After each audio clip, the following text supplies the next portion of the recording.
Hello world, it's Craig.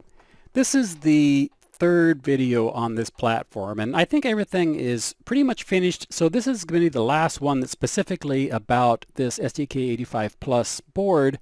I may do one later on the 8279, but in terms of just the board, I think we're going to be pretty well done with that. Now, I've done a reasonable amount of testing on the keypad and display board, and I'm fairly content with this version. There is a bug in it that we'll talk about in it later, but from the testing that I've done, it looks like everything is working okay on this. Now, right now, you can see I've got a little program running, and that's a program that's just right out of the SDK-85 system users manual. It's just this flash help, and the only difference is I'm flashing hello, and also I'm stepping over because I wanted to test all 12 digits of the display. And that's one of the nice things about this little platform is it is exactly like the SDK-85 in terms of, most of the software. It's very similar to SDK-85. And so, there's a lot of textbooks at the time that were made or workbooks, laboratory books that have projects for the SDK-85, and probably all of those should work on this board. So that's one of the nice things about this is it makes a nice little platform, a reproduction, functional equivalent of the SDK-85. So anyway, let me turn this thing off and take it apart so we can see what we got going on. The way I have this set up, I've got the memory mapped and a 6264 in here. So this is in kind of the middle lower 8K, and then the top 32K of everything is mapped to the ZIF socket, and I have a 74256 in that. And this is probably the way that I will generally run this system. Now on this board, I did pull a little boner, and there is a reset on the 8279 that I connected to the wrong signal. So you can't see it back here, at least I don't see it offhand, but somewhere there is a little tracer that you have to cut, and then you have to run a little patch wire to fix that. So if you do get one of these prototype boards from me, or you go off and you have these things made from the build files on the site, you will need to fix that patch. I think the user's manual for this system I think I'm keeping it fairly current with all of the issues and patches and change requests. So refer to the user's manual for the patches that you need to make on both of these boards. And of course, by the time these make it to 10D, it'll be the version that hopefully has all of those patches and everything taken care of. You can see on this one, I used to have a ribbon cable that was going between the two boards, but I've taken that off, and I have replaced this little header with a female socket on the bottom. And then on the CPU board, I have a extended version. This is a half-inch tall extended version of the male header, and I put everything together and then soldered those so that this is at just the right height for the standoffs that I'm using on this. As you can see, I have printed a little holder for both boards, for the keypad and also for the CPU board. And then I have standoffs. The little standoffs are printed separately, and so these are like 3/4 inch standoffs to give us nice space between the board. We had to have, this was the limiting factor, was that DB9 on that end. Now, I guess the thing on the standoffs, when I'll have the standoff, or I'll have all of these files for the print on the project site. So these are the standoffs, and they print up with a hole down the center, but that hole needs to be drilled out and then tapped if you're going to put a screw in it. And on each of these, I probably have a few of them that are drilled and tapped for the bottom and the top, but you don't need to drill and tap all of them. But when you do drill and tap those, the easiest way to do that is to take one drill and chuck it into that drill, and then take the other drill with your drill bit in it, and then your tap, and of course run it through, and then change it to the tap and run it through also. Don't try to hold on to that little guy. It'll spin in your fingers.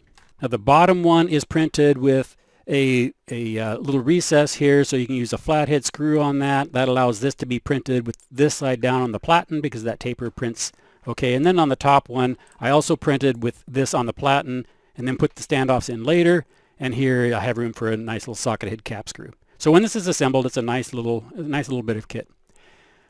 Okay, as usual for my prototypes, I do have some extras, and I plan on giving these away with the same proviso as usual. I would hope that, if you want one of these, you want it bad enough to pay for the shipping, and that you will build it, and that you will give me any feedback on mistakes you find, so that, we can make the next version of these, just that little bit better.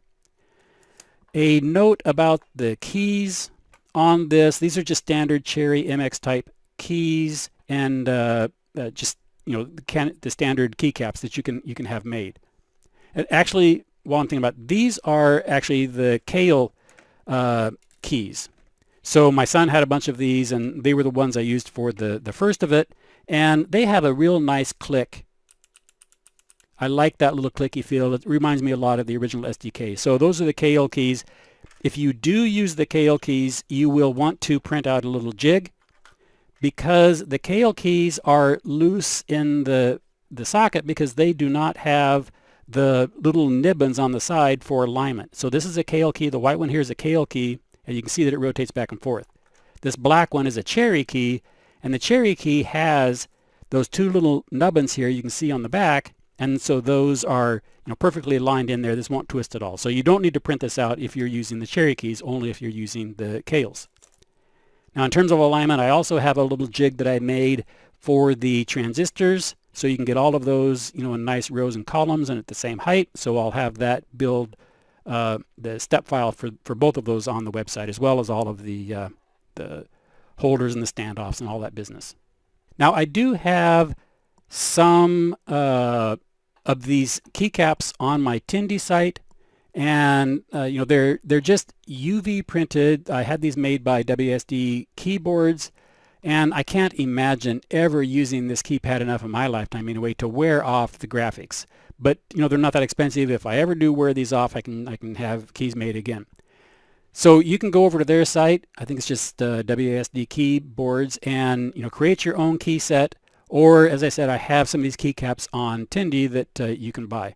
My keycap set may evolve a little bit as I change what I want to do for these function keys as well as the restarts. So the set that I have has the base set, and then it's got kind of a growing collection of extra keys to swap out for some of these.